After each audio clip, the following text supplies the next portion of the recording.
우리 속담에 핑계 없는 무덤 없고 처녀가 애를 낳아도 할 말이 있다라는 말이 있습니다. 다 나름대로 이유들이 있다는 말입니다. 이 데살로니가 교회 안에는 이제 교인들이 무질서하게 행함으로 인하여 교회와 그들과 연관된 사람들에게 폐를 끼치는 일들이 빈번하게 일어났습니다. 다 이유가 있습니다.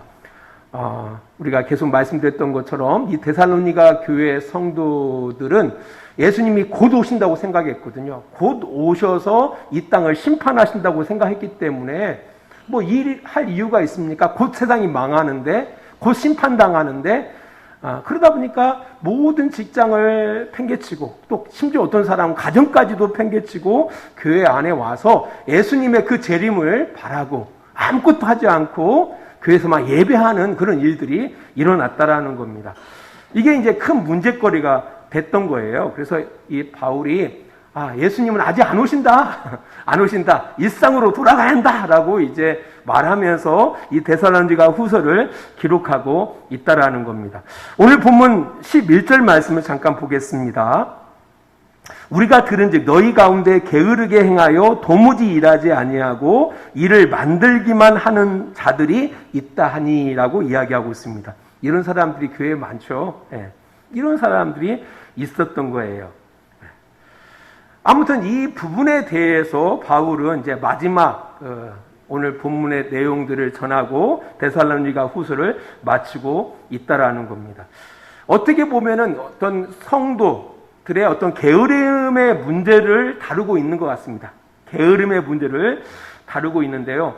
단지 이거보다 좀 더 깊은 내용이 오늘 본문 가운데 담겨져 있습니다. 특별히 우리가 읽은 6절 말씀을 다시 한번 보도록 하겠습니다. 형제들아, 우리 주 예수 그리스도의 이름으로 너희를 명하노니 게으르게 행하고 우리에게서 받은 전통대로 행하지 아니하는 모든 형제에게서 떠나라라고 이야기하고 있습니다. 충분히 이 당시 이 데살로니가 교회의 입장에서 사도 바울의 위치라는 것은요, 절대적인 위치예요.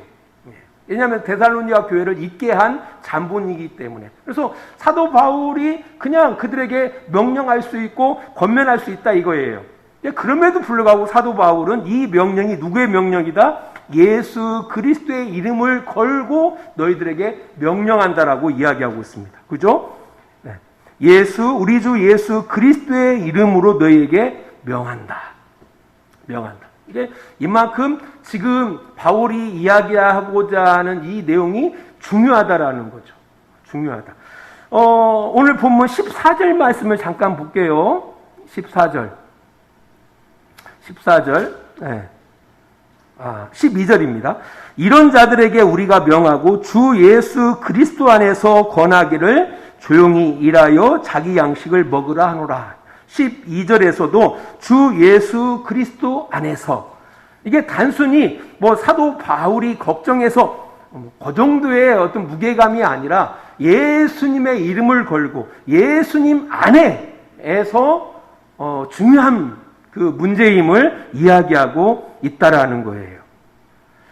그래서 단순히 그 어떤 단순한 게으름의 문제가 아니다라는 것을 조금 우리가 눈치챌 수가 있다라는 거예요.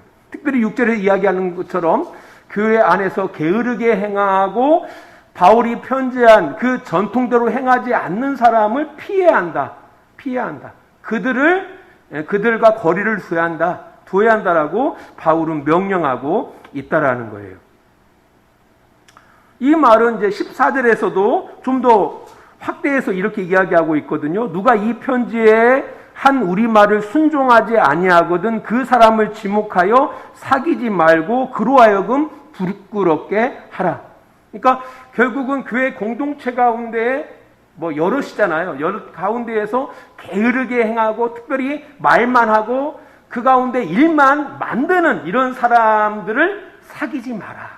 그 사람을 지목해가지고, 그죠? 그 사람을 지목해서 사귀지 말고 그 사람으로 하여금 부끄럽게 하라라고 이야기하고 있다라는 겁니다. 사실 이런 명령이 교회 안에서 이루어진다라는 것은 쉽지 않아요. 제가 목회 가운데에서 이런 사람이 한 명이나 있을까? 아마 없을 가능성이 높습니다. 없어요. 이렇게 이 사람 사귀지 마세요. 그 사람을 지목해가지고 그 사람 스스로 부끄럽게 만든다라는 게 쉬운 일은 아니거든요. 이게 그만큼 지금 바울이 전달하고자 하는 이 메시지가 그만큼 무게감 있는 메시지라는 거예요. 무게감 있는 메시지. 근데 이제 중요한 것은 15절에 이렇게 이야기해요. 그러나 원수와 같이 생각하지 말고 형제같이 권면하라. 사랑하기 때문에 그렇게 하는 거라는 거예요. 그 사람에게 부끄러움을 줘서 영원히 멸망시키려는 의도 가운데 그 사람을 지목해서 그 사람하고 사귀지도 말고 그 사람을 피하고 이런 의미가 아니라 그 이유가 바로 뭐냐면은 그 사람을 뭐 하기 위해서? 건지기 위해서. 그 사람을 세우기 위해서 그렇게 하라고 이야기하고 있다라는 겁니다. 꼭 뭐 하냐면은 코로나19로 인해서 우리가 사회적인 거리두기를 하잖아요. 내가 아무리 이 사람을 사랑하고 이 사람이 소중한 존재라 할지라도 그 사람이 코로나19에 전염되어 있으면 어떻게 해요? 가까이에서는 안 되는 거죠. 멀리 해주는 거예요. 그리고 그 사람한테 당신 코로나19예요. 조심해야 돼요. 자가격리해야 돼요. 그거 인식하는 것이 중요하죠. 먼저는 주변 사람들의 보호를 위해서, 또 한편으로는 이 자가격리한 사람을 건강케 하기 위해서 그런 작업이 필요한 겁니다. 그런 이야기인 거죠. 특별히 어떤 문제? 이 게으름의 문제. 좀 더 나아가겠지만은요. 자, 그렇다면 구체적으로 그 게으름이라는 것이 무엇일까? 이게 바울은 데살로니가 교회에 일어났던 게으름의 문제를 이렇게 설명해요. 7절로부터 12절 내용을 쭉 보면은 7절 보면은 어떻게 우리를 본받아야 할지를 너희가 스스로 아나니 우리가 너희 가운데서 무질서하게 행하지 아니하며 라고 이야기하고 있습니다. 그러니까 바울은 일찍이 이 게으름에 대해서 이것은 정말 좋지 않은 것이다라는 것을 그들의 삶을 통해서 본문을 보였음을 알 수가 있어요. 그것을 우리는 너희들 앞에서 무질서하게 행하지 않았다라고 이야기해요. 그러면서 8절에 이렇게 말합니다. 누구에서든지 음식을 값없이 먹지 않고 오직 수고하고 애써 주야로 일함은 너희 아무에게도 폐를 끼치지 아니하려 함이니라고 이야기하고 있습니다. 이런 아주 저도 이 목사인 입장에서 정말 힘들 때가 뭐냐면은 사업장에 방문했을 때 우리 권사님들이나 집사님들이 목사님은 무조건 무료. 이게 진짜 힘들어요. 정말. 근데 어떤 목사님들은 그걸 또 좋아하더라고요. 목사님이니까 무료야. 목사님이니까. 근데 이제 이 부분에 대해서 바울이 이야기하는 거예요. 음식을 값없이 먹지 않고 수고해서 주야로 일하면서 먹었다라는 거, 사 먹었다라는 거예요. 이제 이 이야기를 하고 있는 거예요. 폐를 끼치지 않았다라는 거예요. 근데 단순히 그런 얘기는 아닌 것 같아요. 9절에 보니까 우리에게 권리가 없는 것이 아니요 오직 스스로 너에게 본을 보여 우리를 본받게 하려 함이라 라고 이야기하고 있습니다. 이런 이야기를 딱 바라보니까 단순히 하루 음식점 갔는데 그 교회 권사님께서 목사님 어떻게 제가 목사님한테 돈을 받아요? 그냥 가세요. 이런 이야기가 아니라 이 이야기를 바라보니까 사도 바울이 데살로니가 교회에서 이제 교회를 섬기고 복음을 전할 때에 자비량으로 자기가 열심히 노력한 그 재정을 가지고서 복음을 전달했던 것으로 바라봐요. 그러니까 데살로니가 교회에서 충분한 재정적인 지원을 통해서 바울이 복음을 전했던 것이 아니라 자비량하면서 자기 스스로 천막 짓는 일을 통해서 돈을 벌고 그 돈을 가지고 일해서 먹고 하면서 복음을 전했다라는 것을 알 수가 있어요. 그런 이야기인데요. 그러면서 10절은 이렇게 이야기해요. 우리가 너에게 함께 있을 때에도 너에게 명하기를 누구든지 일하기 싫어하거든 먹지도 말게 하라 하였더니라고 이야기하고 있어요. 이런 이야기하고 쭉 이어가는 거예요. 이것을 사도 바울이 그 교회 공동체 가운데에서 계속 그 부분을 강조했음을 이야기하고 있다라는 거예요. 그렇게 되어지면은 꼭 복음 전하는 또 교회 공동체 가운데 일하는 그 사역자들이 다 나름대로 자기 일을 하면서 교회에서 주는 어떤 재정으로 일하는 것이 아니라 자기가 열심히 일해서 그 재정을 가지고 목회를 하라는 이야기냐라고 생각할 수 있는데 그런 이야기는 아니에요. 많은 성도들이 이걸 가지고서 많이 오해를 하거든요. 봐라, 바울도 자비량으로 하지 않았느냐. 그러니까 이제부터는 우리 목사님들도 자기 일을 하면서 목회를 해라. 왜 교회에서 녹을 받고 교회에서 재정적인 지원을 받고서 목회를 하느냐. 야, 성도들도 다 하나님을 섬길 때 다 자기 직장 가지고 하나님을 섬기지. 왜 목사님만 월급 받으면서 하나님을 섬기느냐. 이렇게 생각할 수 있는데 이제 그런 얘기는 아닌 것 같습니다. 이 내용만 바라봐서는 충분히 오해할 수 있는데, 그래서 한 곳을 보도록 하겠습니다. 우리 고린도전서 11장입니다. 고린도전서 11장 7절로부터 9절 말씀 보겠습니다. 자, 내가 너희를, 고린도 후서입니다. 내가 너희를 높이려고 나를 낮추어 하나님의 복음을 값없이 너희에게 전함으로 죄를 지었느냐. 내가 너희를 섬기기 위하여 다른 여러 교회에서 비용을 받은 것은 탈취한 것이라.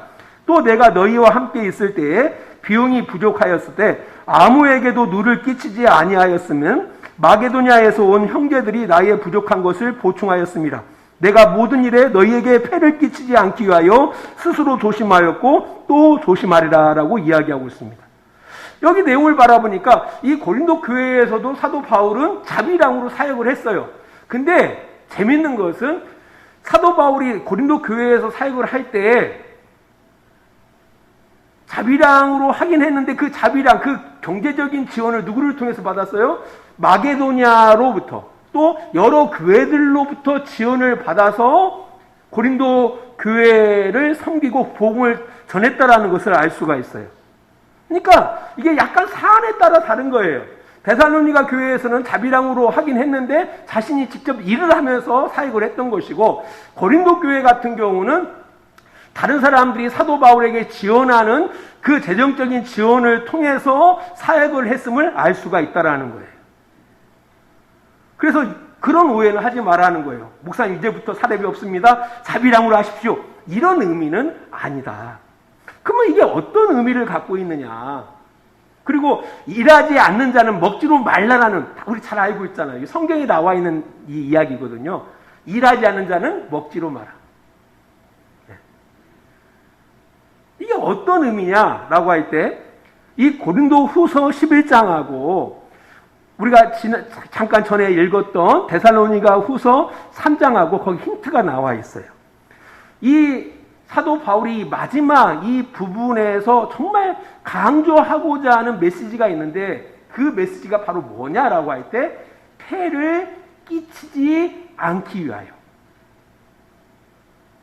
사도 바울의 마음의 중심에는 어떤 마음 자세가 있었던 거예요? 교회에 폐를 끼치지 않기 위해서 행했다라는 얘기예요. 그러니까 데살로니가 교회나 고린도 교회나 제가 볼 때는 재정적으로 어려운 가운데 있었던 것 같아요. 재정적으로 어려운 가운데 있었기 때문에 그들로부터 어떤 재정의 지원을 받아서 복음 사역을 한다든지 아니면 교회를 섬긴다라는 것이 어려웠던 것 같아요. 그래서 데살로니가 교회에서는 자기가 열심히 일을 통해서 그 재정을 충당했고요. 또 고린도 교회 같은 경우는 마게도냐나 다른 여러 교회들부터 지원을 받아서 일을 했던 것으로 보입니다. 왜? 생각해 보세요. 지금 교회도 힘든데, 지금 데살로니가 교회도 힘들고 고린도 교회도 힘든데 날 책임져 달라고 이야기해. 폐가 되는 거죠.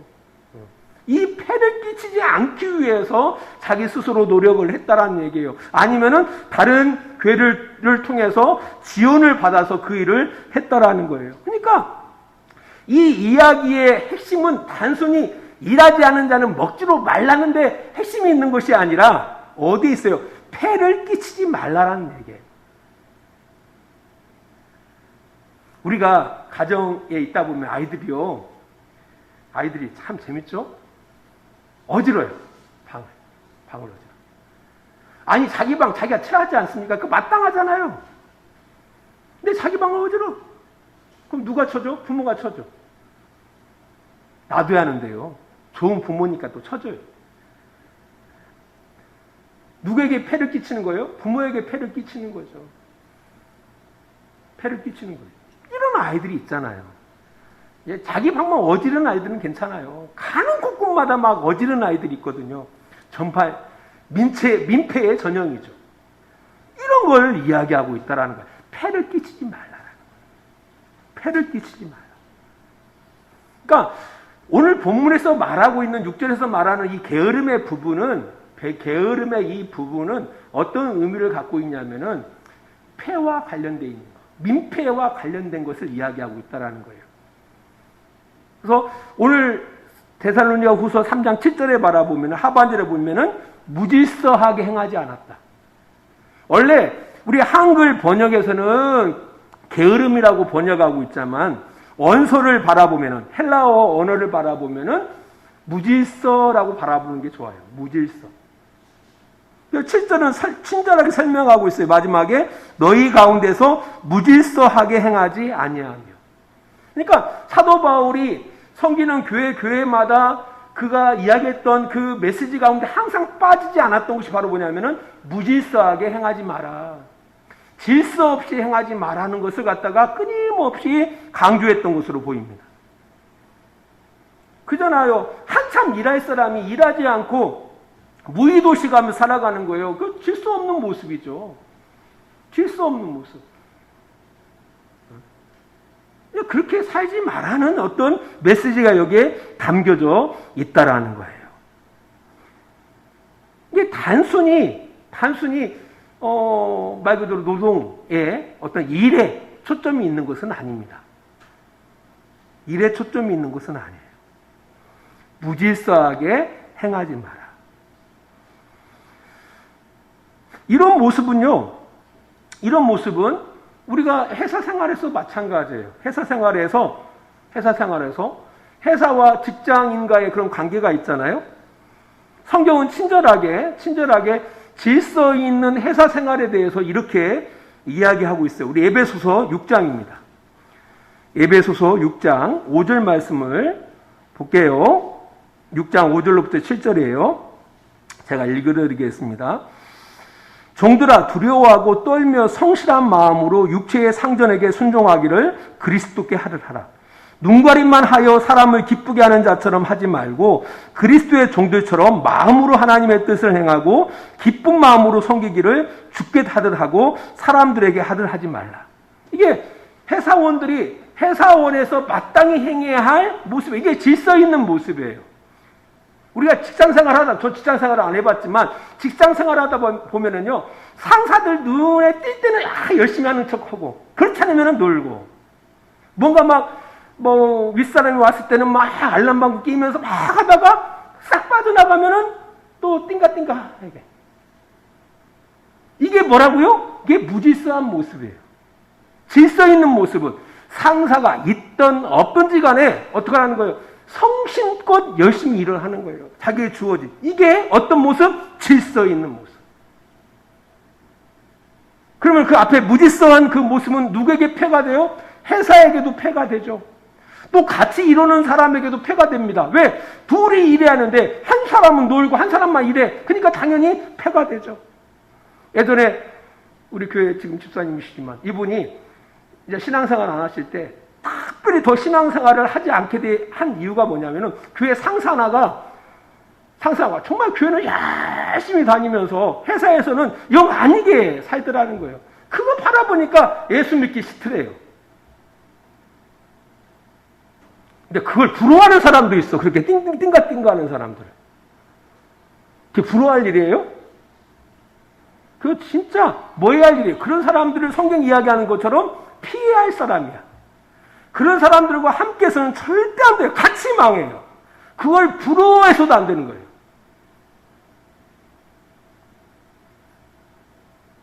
그러니까 폐를 끼치지 말라는 얘기. 여기서 게으름이다라는 무질서한 모습이 무엇인지에 대해서 이야기하고 있다는 겁니다. 그러니까 그 일 과정이 신앙과 동떨어진 것이 아니에요. 신앙과 깊은 연관성이 있는 거예요. 거기. 거기 안에 다 신앙이 다 들어가 있는 거예요. 들어가 있는 거예요. 우리가 장사를 하더라도 사람을 대할 때 머릿수로 바라봐요. 돈으로만 바라봐요. 이런 사람은 신앙인이 아니에요. 정말 이 사람을 소중히 여기고, 이 사람들이 참 힘들고 어려울 텐데 우리 가게에 와서 정말 해피하게 뭔가 리프레시하고 이렇게 돌아갈 수 있도록, 이게 진짜 훌륭한 성도들의 마음가짐이죠. 그걸 이야기하고 있는 거예요. 신앙과 동떨어져 있지 않아요. 아주 밀접한 연관이 있다라는 거예요. 그래서 8절은 이렇게 이야기해요. 에베소 6장 8절 보세요.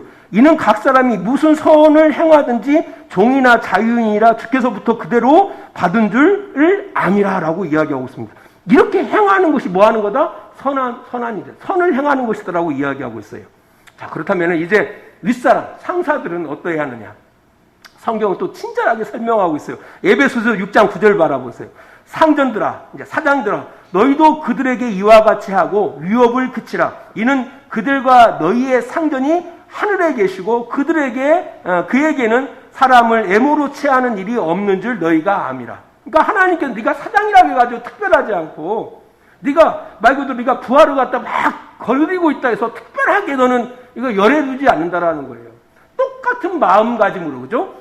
이 직원이 회사와의 그런 관계 속에서 주님 섬기듯이 하나님의 일을 하듯이, 그렇게 하듯이 너도 사장으로서 그런 마음가짐을 가지고서 직장 생활을 하라는 거예요. 회사를 그렇게 운영하라고 이야기하고 있는 겁니다. 이게 질서 있게 살아가는 거예요. 이것이 폐를 끼치지 않는 삶이에요. 만일 이 상사가 그렇게 살지 않으면 누구에게 해가 됩니까? 직원들에게 해가 되죠. 얼렁뚱땅하고 상사의 마음만 이렇게 이제 간지럼 펴주는 사람한테는 이렇게 승진의 기회를 주고 눈가림만 하고 하는 사람한테는, 반면에 매 성실하게 일하는 사람들한테 어떻게 해요? 정당한 보상을 해주지 않고, 그럼 누구에게 폐가 되어지는 거예요? 정당하게 일하는, 열심히 노력하는 사람에게 뭐가 되는 거예요? 폐가 되는 거죠. 폐가 되는 거예요. 민폐 끼치는 거예요, 이 사장이. 그런 사장들이 많거든요. 이 이야기를 하고 있다는 겁니다. 이거 단순히 직장에서 직원과 회사 간의 문제만은 아닙니다. 가정에서도 그렇다라는 거예요. 부부 간에 남편이 아내에게 폐가 돼서는 안 되죠. 그죠? 폐가 돼서는 안 돼요. 또 아내도 남편에게 폐가 돼서는 안 된다라는 거예요. 부모는 자녀에게, 자녀는 부모에게 폐가 돼서는 안 된다라는 거예요. 내가 존재하는 것 때문에 부모가 너무 힘들어요. 부모의 짐이 너무 가중되어져요. 이런 폐를 끼치는 삶을 살아서는 안 된다라는 거예요. 이거 중요한 얘기예요. 그러니까 신앙이라는 게 이게 다 연관되어져 있다라는 거예요. 우리가 이 신앙 때문에 나 예수 믿으니까, 나 하나님 믿으니까, 나 목사니까 우리 부모님 이해해 주세요. 우리 형제자매 이해해 주세요. 이거 아니라는 얘기예요. 어떻게 해서든지 간에 폐를 끼치지 않고 해서 노력하며 살아가야 한다는 거예요. 믿는 사람들은 더욱더. 그래서 오늘 데살로니가 후서 3장 15절은 이렇게 이야기해요. 3장 15절로 가시면은 뭐라고 이야기하고 있습니까? 선을 행하되 낙심하지 말지니라고 이야기하고 있어요. 그죠? 15절 보겠습니다. 13절입니다. 형제들아, 너희는 선을 행하다가 낙심하지 말라. 이 선을 행한다는 건 바로 뭐예요? 폐를 끼치지 않도록 살아가라는 거예요. 선을 행하다가 낙심하지 말지니. 그죠? 여러분들 사장이 인정하든 사장이 인정하지 않든지 간에 열심히 정말 주님 섬기듯이 열심히 하는데 보니까 나는 인정해주지 않고 눈가림하고 대충 하는 사람, 사장 올 때만 막 하는 사람 인정해줘? 그 다음에 어떻게 해요? 우리가 낙심할 수 있잖아요. 내가 잘못 살고 있는 거 아니에요. 낙심하지 말라는 거예요. 낙심하지 말라는 거예요. 네, 그것이 우리가 잘 사는 거예요. 그것이 질서 있게 사는 것이더라고 이야기하고 있다라는 겁니다. 말씀의 교를 맺습니다. 사실 복음이 전해질 때마다요, 그 복음을 받아들인 그 그 당시엔 성이었거든요. 뭐 지금 말하면 도시겠죠. 도시에 큰 기쁨이 있었습니다. 복음을 받아들이니까요, 그 성에 큰 기쁨이 있는 거예요. 그렇잖아요. 여러분의 자식들이 정말 예수님을 나의 구주도 받아들이고 하나님을 믿게 되어지면요, 가정이 얼마나 행복해지는지 몰라요. 근데 지금 이상해졌어요. 전혀 그런 모습들이 보이지 않더라. 아니, 아내가 복음을 받아들이니까 남편이 아내를 빼앗겨, 교회에다가. 남편이 신앙생활을 하다 보니까 이 남편이 만인의 연인이 되어버려. 모든 사람들한테 친절하게. 그래서 여성이 마음이 괴로워. 그거 아니라는 거예요. 아니다. 복음을 받아들이지면요, 더 질서 있게 살아간다라는 거예요. 우리 학생들도 복음을 받아들이면요, 방 열심히 청소하고요, 어떻게든지 간에 부모에게 폐가 안 되는 삶을 살아간다라는 거예요. 솔직히 저는 그걸 많이 깨닫던 사람 중에 하나예요. 예전에 우리 아이들이 신앙을 갖게 되어지고 복음을 받아들이니까요, 정말 열심히 공부하더라고요. 부모의 기쁨을 위해서, 또 자기 발전을 위해서 열심히 노력하고 살아가더라고요. 그게 질서 있게 살아가는 모습이라는 거예요. 그것을 바울은 이 오늘의 본문의 마지막 부분을 통해서 강조하고 있더라는 겁니다. 돌아보셔야 돼요. 지금 한국교회가 너무 세상에 민폐를 끼치는 곳으로 이제 그렇게 여겨지고 있다는 게 참 마음 아파요. 초기 한국의 교회가 들어올 때는 정말 이들의 유익한 그런 존재로 교회가 그 역할을 감당했거든요. 병원을 세우고 학교를 세우고 섬기고 또 섬기고. 근데 지금은 정말 많이 민폐를 끼치는 것이 분명한 것 같아요. 돌아보셔야 한다라는 거예요. 성경은 분명하게 이야기하고 있다라는 겁니다. 일하지 않는 자는 먹지로 말라, 이게 아니라 폐를 끼치지 마라. 민폐 끼치지 마라. 교회를 떠나서 우리 개인적으로도 그렇다라는 거예요. 네가 믿는 사람이라면 너로 인하여 너희 주변에게 폐를 끼치지 않도록 노력하고 살아가야 한다라고 이야기하고 있다라는 거예요. 가깝게는 자기 아내와 남편에게, 좀 더 확장하면 나의 자녀들에게, 나의 부모에게, 우리의 직장 상사에게, 또 부하 직원에게 폐를 끼치지 않도록 살아가야 한다라는 거예요. 이것을 사도 바울이 마지막으로 데살로니가 교회에게 교훈하면서, 권면하면서, 명령하면서 데살로니가를 마치고 있다라는 겁니다. 바울의 이 가르침이 바울의 가르침이 아니에요. 예수 그리스도의 이름으로 권면하는 거였고, 예수 그리스도의 이름으로 명령하는 명령이었다라는 거예요. 그렇다면 우리 주양교회 성도도 마땅히 본받아야 할 그런 중요한 메시지라는 거예요. 폐를 끼치지 말자라는 거예요. 질서 있게 살아가자라는 겁니다. 기도하겠습니다. 하나님 아버지, 감사합니다.